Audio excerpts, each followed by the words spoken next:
Hi, Centric. I yeah, how's it going, my bro? Good. And I officially welcome you to the new football season. Yeah, I can imagine. We've all anticipated this moment. Yeah, Yeah, it's we been can't wait. Let's go. yeah. So we'll be discussing the new season in depth. So to know at least let our fans have a view of what to expect this season. And let's start with the English Premier League.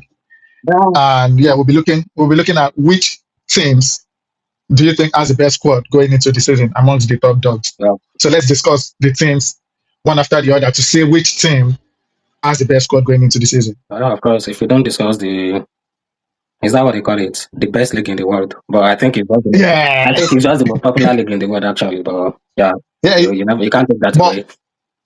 that is arguably because if we look at the marketing structure of the English Premier League, it makes it the best league in the world. Definitely. That's why I said Yeah, it doesn't because actually make it the best league, but then yeah, football wise, no.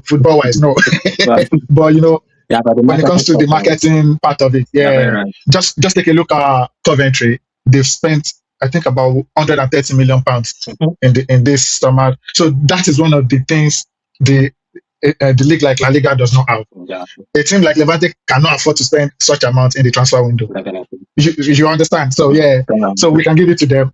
Yeah, when it comes to the marketing side of the game. So So yeah, okay, go on. yeah. Looking at the whole team as a whole, I I don't know. I hate to admit it because I'm not a big fan of Arsenal. I used to love Arsenal, don't get me wrong, Okay, but recently their fans are actually doing more than they're actually working for. So, but in as much as I hate to admit it, I think the score structure of Arsenal going into the league is the best.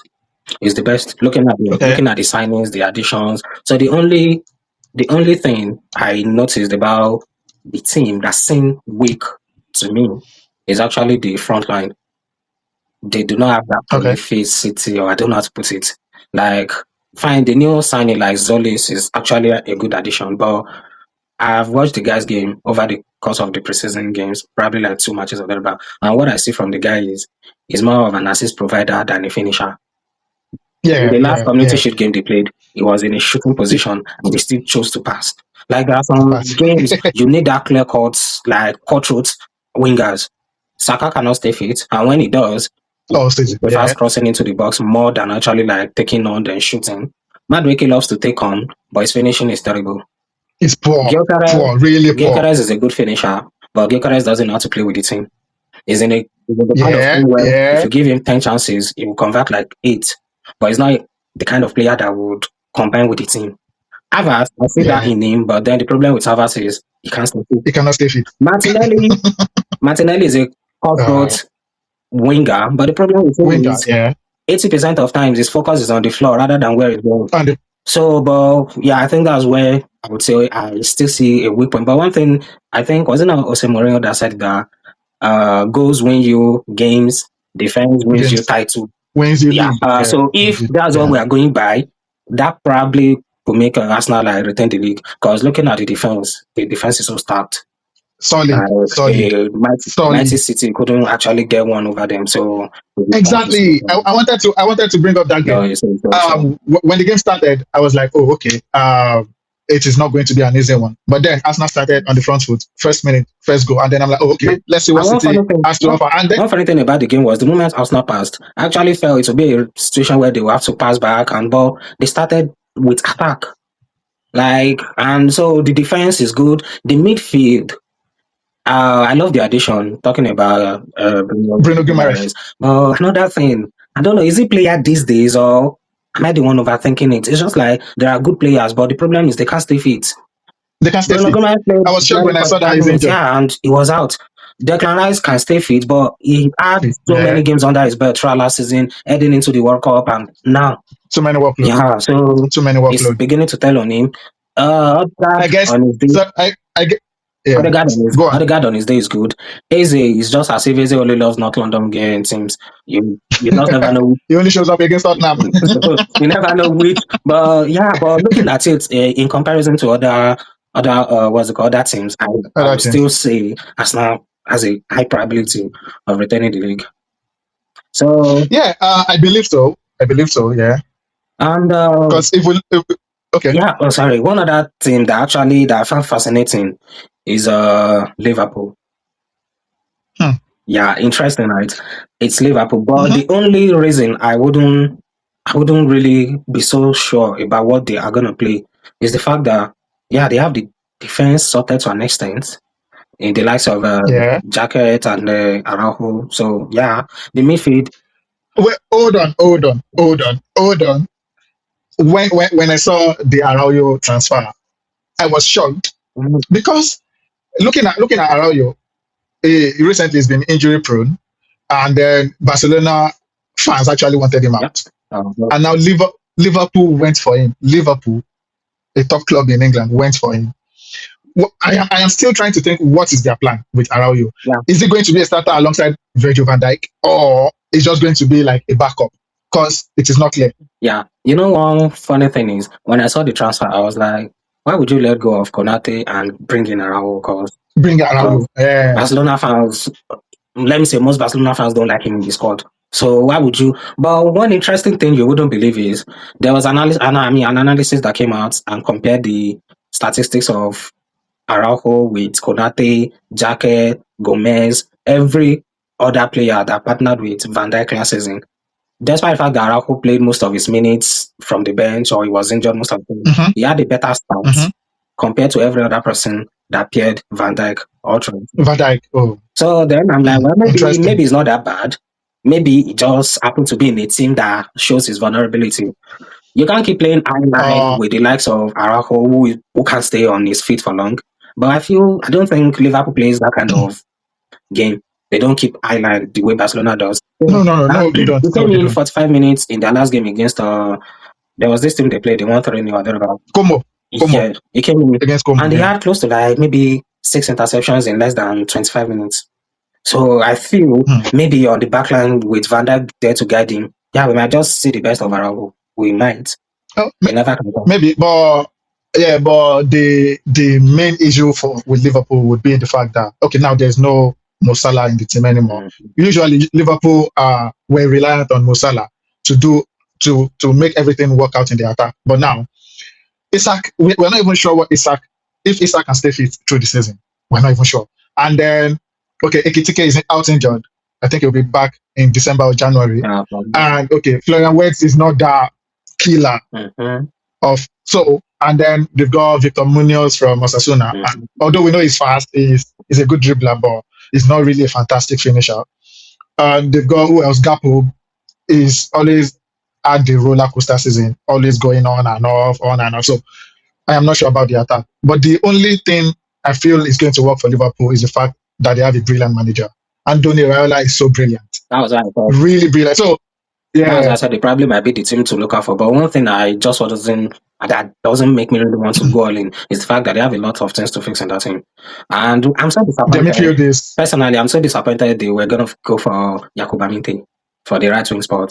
I yeah, I don't know. yeah, For me, I see the player as is the kind of player that only knows how to. It's just like I don't want to make a comparison between him and Zonis, comparison. but he's just a kind of player. Players that they can't decide game. All they know how to do is cross into the box, dribble. There was a game I was telling a friend of mine. I watched what's it called? I watched Yakuba Minte because I had him in my FPL, so I took my time, Okay, watched the whole game, and everything he did in that game was he's very good. He knows how cross, to dribble. He knows how to make dribble, yeah, that thing make runs runs, and all. But he doesn't. yeah, I don't know. Maybe he doesn't want to, or maybe he doesn't like it. shoot, But yeah, to all shoot, he knows how to do is there was a time he was right where he could have taken the shot, but shot he the ball. raised his Okay, head and still made the cross. So I don't know why Liverpool wants to go to. I mean, they want to go for that kind of player again. But if they could fix their forward line, and like you said, if Isaac would stay fit, we all know what Isaac is capable of. hmm, We all know. he's a brilliant We finisher. all know. Yeah, But Isak is a the problem brilliant is finisher.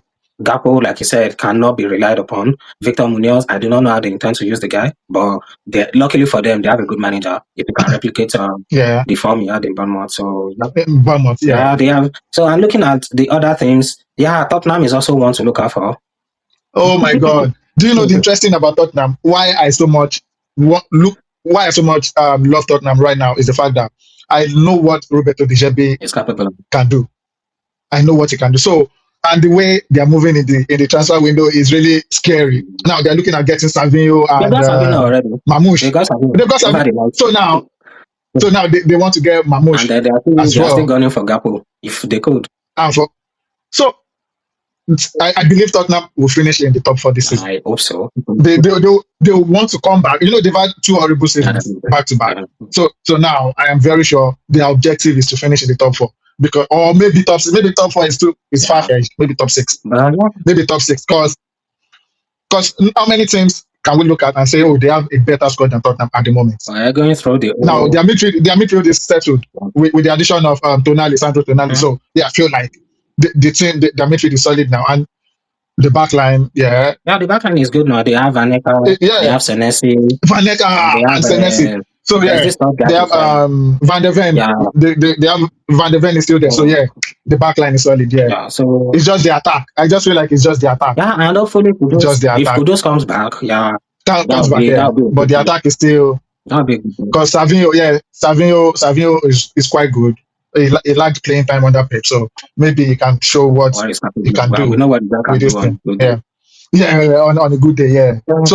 So where do you think Tottenham would be finishing? I wouldn't put it past them. They should, if everything goes, because it's so easy for you to look at the squad and think, this team should be able to do this. But if all goes as we think it would, Tottenham should finish top 4, top 5, top 6 max. Let's say, okay, they are going out. It shouldn't be more than top 6. Because looking at every single team right now, there are some teams I'm actually so curious about what will happen to them. Because especially Sunderland, now gonna be playing in Europe. So I don't know. It will be a worry for them. Like, do they have the squad? Do they have the squad to play in Europe and then in the Premier League? So it will be affected. So their form in the league will be affected. So then also one other team that I feel people are actually not looking at, not to perform, but I've watched a couple of their games as Crystal Palace, and from what I've seen, they might actually end up on the struggling side of the season. Like, I feel like they will struggle because they've not really done anything as such in the transfer window. And they made one couple of signings. They got this former Barcelona guy, I think Oscar Mingueza or thereabout. Mingueza. That's not what I'm expecting from them. You sold players for quite an amount, and I expect you to get some players. And though the attack is still fair, but I watched their game against was it not Freiburg or something? Those ones, they lost 3-0 to them, and the way those teams play them, that I hope they do not play like that in the Premier League. Because if that's how they intend to play, trust me, they will definitely struggle. Because they really expose their backline. They really expose their backline, but you never can tell. So Chelsea is a team to actually look out for. I'm curious. I want to see what I might watch more of Chelsea games than Real Madrid games this season. So then another one I'm curious to see is okay. There are two teams I'm actually curious to see what will happen with them. Aston Villa, then Fulham. Oh, Fulham, Fulham. So, yesterday I was making a video and I talked about Chelsea and Fulham. Okay, now based on the fact that their managers, Xabi Alonso and Alvaro Arbeloa, were former managers of Real Madrid. So Arbeloa was the successor of Alonso, and they both failed at Real Madrid. Now especially Arbeloa, he has the opportunity to showcase what he can really do as a manager. Because we know that Alonso was successful with Leverkusen. He went unbeaten to win the league, so he has that pedigree already. But Arbeloa is just a manager of the youth team that was drafted into the first team, and then he tried. Ups and downs. But now he has the opportunity to really showcase what he can do as a manager. He's got a proper team in the Premier League, a Premier League that punishes you for every error. Definitely.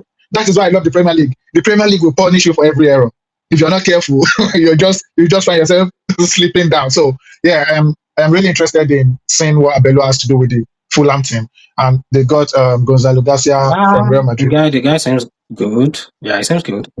Like you said, it's just, and their fixtures for the start of the season doesn't look fantastic. Especially the first game against Chelsea. Now, Alonso versus Arbeloa. So it's an interesting one to look out for. So, but I feel like the Chelsea team, what is going to work for the Chelsea team this season would be the fact that they don't have any European assignments. So just like United last season, they only played in the Premier League. So Chelsea would be focused on the Premier League and the League Cups. So they have the opportunity. There will be no excuses No, there wasn't. they, because their players would have enough rest in between games. So yeah, if they cannot finish in the top four, that is on Alonso and the team. So we can only wait to see what happens anyways. Yeah, But I feel like I am tipping them to finish in the top four. yeah, I am tipping I Chelsea with the think, business with Morgan Rogers and they still have Cole Palmer. Your Pedro is in blistering form. yeah, definitely, definitely So want to yeah, look after. So yeah, I hope so. And one other thing, I mean, one other team, I'm sure people will be expecting you to talk about. United. I was actually going to call on their neighbors, Manchester City. Oh, City. The noisy neighbors. Oh, I was okay. actually going to call The on them, noisy neighbors. but I don't know. It's just as if with the community shift, people just seem to like override Man City, and they feel probably they do not have any chance going into the season against Arsenal, especially. But I don't think. For a person, feels like City would struggle a bit because, okay, now look at the team. This team struggled under Pep last season. And then you are getting a new manager in Enzo Maresca who is trying to still get the team together. And I mean, let's take a look at what they played against Arsenal. But It wasn't one something. question. Do you think the team struggled under Pep, or do you think Pep is so good we have an extraordinary like expectation from him? Because looking at how we've talked about the Premier League just now, imagine someone going into the Premier League in 10 years. I think he won, was it not 7 or 8 out of No, no, no, no. I was saying that they struggled last yeah, that's what season. I'm saying. That This recently for a team concluded to come season, that close last season, there was a point Arsenal was leading. I think with was it not 11 points or thereabouts? Right? 12 points, Yeah, and and I'm they like, got reduced to like three. fine with Pep in a team, you expect more. So that's I'm like, did they really struggle? Or the fact that we are so used to Pep being Pep, and we see that as something. Well, yeah, I would say they struggled actually because we've been so used to Pep being Pep that a season like that is struggle. It seems, A yeah, season yeah. like that So for Manchester United, you could hear them saying it's a big win. Bruno for PFA, this for this. So that was a win in their book. So that's why I think Exactly. we probably are just So so used to Pep being Pep, and we yeah, would actually assume they struggled all through last season. yeah, I totally agree, and that is why I'm saying, although Enzo Maresca is quite good, it led Chelsea to some success when it was at the M. But now with some departures like Rodri, Bernardo Silva, and some few players, Rodri was a key member of the team. Yeah, Bernardo Silva was a key member of the team. yeah.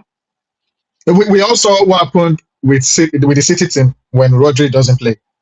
So now the question remains: would Elliot Anderson be able to fill that void?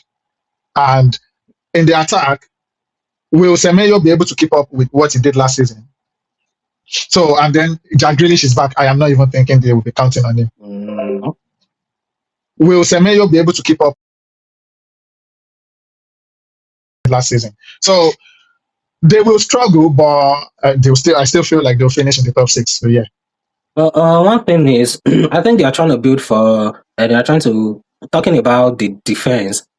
The way Man City play right from when Guardiola was at the game, I don't think you have to bother about their defense because they keep the ball so much that you don't even have the time to attack their defense. to attack them. And Okay, their defenders play so high in the pitch that you don't even know if they're an attacker or if they're an actual defender. So, talking defender. about Rodri, I see them trying to bid for this Lily DMF, this Ayo Boad. Boadi, Yeah, I heard the Boadi. guy is good and they don't want to Yeah, touch it it's for really nothing good. less than I think it's 5 million pounds or whatever. So it could be a good It's addition. It really could be good. one to stabilize the team. You never can tell. And Yeah, right from time, Semenyo, yeah, it's just there. It's not an exceptional player, but he's the kind of player that clicks well in a team. He came into the team straight up, like goals, assists, and hopefully, like you said, if he could keep up that form, he's gonna be so what's it called crucial to their season. to the team. So Grealish, I okay, think Grealish is only there when Jeremy Doku is not because it's yeah, not that wasn't the Grealish of Aston Villa. No, that wasn't. no, And now that no. Savio is gone, so it's like I said, it's gonna be a tough season for them. It's gonna be, and Yeah, they are looking to also sell Mamouche if a deal can be struck. So which means they will left with with just Tottenham. Yeah, Semenyo, Ireland, then Doku and Doku Grealish, and you have to compete in like four major tournaments. tournament. Well, So, it's gonna be so tough. big Yeah, struggle. it's gonna be So and then let's talk about United. glory, glory. Yeah, glory, glory, my but United. realistically, I don't know, but I feel United will do good Now let me say they will do better because they did good last season. So I hope they will do better this coming season. Because if you look at every position, they have almost like two players that can play in every position. And that was, if you every notice, position that was what really helped Arsenal last season. Arsenal have a last player, season. they Yeah, have they have like two players in almost every position. So when one is injured, it doesn't affect their season. You can't talk about. I think three yeah, seasons ago they were gunning for success. Then Saka got injured, and that was like it. But that look at was last yeah, season. Odegaard played maybe, if you look at it, maybe let's say half of the season in total. But they really didn't feel his absence because Merino was there, Izzy was there. When Martinelli wasn't doing well, Trossard was there. When Gyökeres wasn't doing well, Havertz was back. So they had like two yeah. players in each position. And I think that's what United are back onto. They have Sheshko, they have Zexi, Mbumo can also touch strike. And if you are pushing Mbumo to the right wing, Mbumo is there, Ahmad is there, what's it called? Dogu is on the left wing, Kunya is on the left wing. I think Yeah, Bruno is there, but Mount, which we could say Mount can stay fit, but luckily for them, Bruno is almost always fit. Then if you look at the almost midfield, always fit. Yeah, they have Andre Santos and Tillemans, good additions, by the way. Then, what's it called? Is still there, Kobe Mino and this other guy. What's his name? the Uruguayan guy. Oh, Ugarte. I wasn't even thinking of Ugarte. They have another midfielder that actually can fit in. I'm trying to remember his name. So, but what I'm just trying to say is they seem to actually they are set up, and luckily for them, most of the injured players are coming back. Talking of They're coming back here. Lenny Euro and Matthias Delict, and they have the ones that went to World Cup coming back. Martinez, Maguire is there, Shaw is there, and I still see them trying to recruit another left back.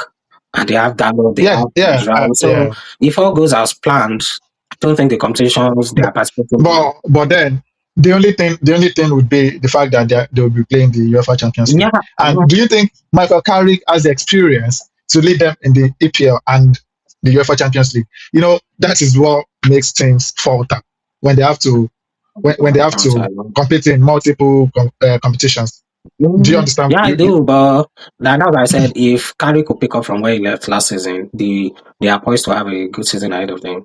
They are because there's no player I would say okay they tend to be missing when he or she is not. I mean when he's not around. So they yeah, have if Shesko can stay fit, Mbumo can replace him up front. So can yeah, there's just up front, yeah. that yeah. I think Man U will do good Wait, this season. okay. So a quick question. Moving on from that. Do you think Arsenal has what it takes to retain the APL title? Yeah, in Do they comparison have to what it other takes? teams right now on paper, Arsenal does. Like I said, on paper, but football is not played on paper. And there are 38 games you have to play before you could become a winner. And then But on paper, they I win. believe, Yeah, yeah, I so would say they do. I believe so too. Okay, let's switch it to the Spanish La Liga. Oh, So let's just talk the best about league in the Real world. Madrid. Yeah, on the pitch, Yeah. on the pitch, the best league in the world. So, looking at the Real Madrid and Barcelona squad this season, going into the season, what has interested you the most, both in both teams? The signings, but though there are some signings that are so still confusing, like the signing Barcelona is making, Barcelona are making, I don't know, but Which one? okay, that's right. Adeyemi Yeah, or Gordon? Gordon, Adeyemi, like, I don't know. It's like they just kept adding runners. So, but like they said, trust the system. So I'm curious to see what the manager wants to do with them. But also, when I think about the nearest competition Barcelona has got, which is Real Madrid, I look at the team, the signings, and I still wonder what's really happening. Because Bernardo Silva, yes, but then Bernardo Silva only knows how to pass the ball around. Mostly, he doesn't decide the game. He's not someone like Tony Cruz who left. He's not someone like Luka Modric. So to me, Bernardo Silva is good on his day, but he's like a downgrade from Tony Cruz, from Luka Modric. Okay, Like, so with the Bernardo Silva thingy, when it was brought in, I was like, what for? What would be his role? But then I looked at it and I looked at the squad entirely, and there are no many leaders. There are not so many leaders left in the team. So Bernardo Silva would come into the squad and he would straightforward be a leader. And then when I watched the preseason games Real Madrid played, it was just there to keep the midfield, to make them keep the ball in the midfield. He's not there to decide games. That is why they have Vinicius, there's Mbappe, and the likes. So I just feel like Bernardo Silva is just there to make them keep the ball when they need to keep the ball. Okay. So he's not brought in to decide games, to score goals, to give that. He's just there to keep the ball when the team needs to keep the ball. So that is why they're trying to play the double pivot. So Bernardo Silva with either Valverde or Chouameni or Camavinga. So we know either of those three cannot keep the ball. So that is why there's Bernardo Silva in that team to just, okay, this is how to do it. This is how to play the ball. So that is what I think about Bernardo Silva. Interestingly, I haven't actually had to think about it in that way, but yeah, now it makes sense. It makes sense because I was like, what's Bernardo Silva doing in that thing? Yeah, that's good. But another interesting signing is the Dumfries. Dumfries is, I think, 32 years old or 30. Is he? Yeah, if I'm not wrong, I think he's a 30 or 32, if I'm not wrong. Dumfries is I'm trying to look it up. Yeah, if I'm not wrong. So, and almost last season, No, he's actually 30. He was born in 1996. 30. Yeah, so I don't know. Yeah, I feel like he didn't have a good season last season. I think he played last season. most of the season injured and he was off form and all. And if you have someone like Trent, I think you need someone like Cavaya if you were going to send another right back, not someone like Dumfries again. Like I said, we Okay, don't know so as much as the this is. Dumfries, yeah, I feel like the Dumfries signing would be because uh, when the team needs to defend, that is where Dumfries comes in. And then Dumfries can attack and he can defend on his day. Yeah, on his day is good. He can on his Yeah. day he's good. He's solid. On his day he's solid. So when the team needs to defend, you cannot rely on Trent. We all know that. But going forward, there's nobody in that defense line as good as Trent going forward. So that I feel like that is and Dumfries is a Mourinho kind of player. Yeah. If you look at it, yeah, he's a Mourinho kind of player. So yeah, we can only wait to see what That's the happens thing. That's what I with said. him Cause in the team. looking at the signings Barcelona have been making, also, I'm just like, yeah, let's just wait and see. Cause that mean going for Gordon, TME, what's it called? The only signing that I've seen that makes any sense is Rodri Is the and Rodri. Cancelo. And I feel like Barcelona got Rodri because Real Madrid were on Rodri. Well, It wasn't as if they wanted to sign well, Rodri initially, no, but it was because though okay, looking at it, I feel it's a signing Barcelona need, but that they weren't thinking of. Because looking at it, Barcelona has been playing double pivot since Hansi Flick came in. But the problem with it is it's always either Pedri and Frankie or Pedri. Frankie, yeah. Funny thing is, I throughout the whole of last season, I can't recall the number of games I would say Pedri and Frankie played all together, that they played together in a match. One is either injured and the other is playing, or the other is injured, one is coming back and all. Mm-hmm. So, but looking at it now, Frankie has not been able, it just can't stay fit. The guy is good on his good day, but he just can't stay fit. So Oh yeah, now yeah, imagine yeah. now bringing the World Cup winning squad. You allow Barcelona to assemble that midfield back again in La Liga. Dani That Olmo, was Rodri, Pedri. and Pedri. So, That was why I was like furious when Real Madrid did. so but like But let's not talk about but that. But the only good side of that, as a Real Madrid fan, would be the fact that Rodri does not stay fit, and that's I the hope he thing. stays that way. That's the thing. And I hope he stays that We way. I hope he you does know not how stay it's fit. fucking I hope he comes back in January. I hope he comes back in But if he does stay fit, because oh no. It's someone that knows how to like dictate the game, control he tempo, dictates the game. Yeah, in a yeah. team that actually knows what to do when they have the ball. Oh, When they have the ball, yeah. So when Real Madrid lost Rodri, I was like, who are we relying on in the midfield to control games? Then until Josep Mourinho came and be like, oh, Bernardo Silva yeah, will do the job. And it does okay, make sense. okay, It does make sense. okay, So I okay. So think those are the two giants you can talk about, think about in Spanish football. Atletico so doesn't seem to know what they want to do to no, their season, and yeah, they mess up they have in the most important stage. so So do you think Barcelona are retaining the league, or do you think Real Madrid are winning it this time? I have to be selfish as a Barcelona fan. I would say we'll be I know, I we know, definitely I be know, retaining it. I I have know. a friend of mine Are called retaining the league, or me some days ago and was like, "Oh, Moreno is here and this and that," and I was letting him realize that Moreno was there. His first game, he lost 5-0. So Moreno is not a stranger. We are he's used to learned his the we lessons. are used to He's the learned his man. lessons. Oh, yeah, hopefully, but still, but it will be an interesting season. I think the first Clasico is on Yeah, 25th of October, right? Wow, yeah, we'll yeah. see how it So goes, but trust me, who's my money is still on Barcelona. Pichichi Mbappe again? Yeah, yeah. The only difference would be probably Barcelona eventually gets the Alvarez signing over the line. But other than that, except something changes, because they the nearest competitor to, I mean, competition to Madrid footballers, Barcelona footballers. And if you look at the whole of last season, the goals were spread almost. across the Yeah, board. most Yeah. of Barcelona attackers had over 10 plus goals and assists. Most, if not all. Fermin, Ferran, Lamine Yamal, Daniel Mo, or even Yeah. Rashford. So, Yeah. so the only thing that could make that different this season is probably if we have a focal attacker, or should I say someone the team is focused on scoring goals, and the only person that I Scoring see goals. doing Yeah. that is if we probably bring in Julian Alvarez. But if not, I think it will still Yeah. be spread across the front line. Believe the same because Gordon is not Mm-hmm. that goal scorer you can rely on or carrying at Yama the end. prefers his Rabona assist than to actually do that. Yeah, than to actually. So yeah, And then he that's wants to score the beautiful goals. He only wants to score the so, beautiful goals. so yeah, Okay. Okay. So looking at it, quick one. I still see Mbappe like going for a retire. Even though I wouldn't want to, Okay. well, So it's still fine. okay. So to round it up, thank you for showing up, Yeah, Centric, and thank you very much. It's see you on the next one. See you on the next one.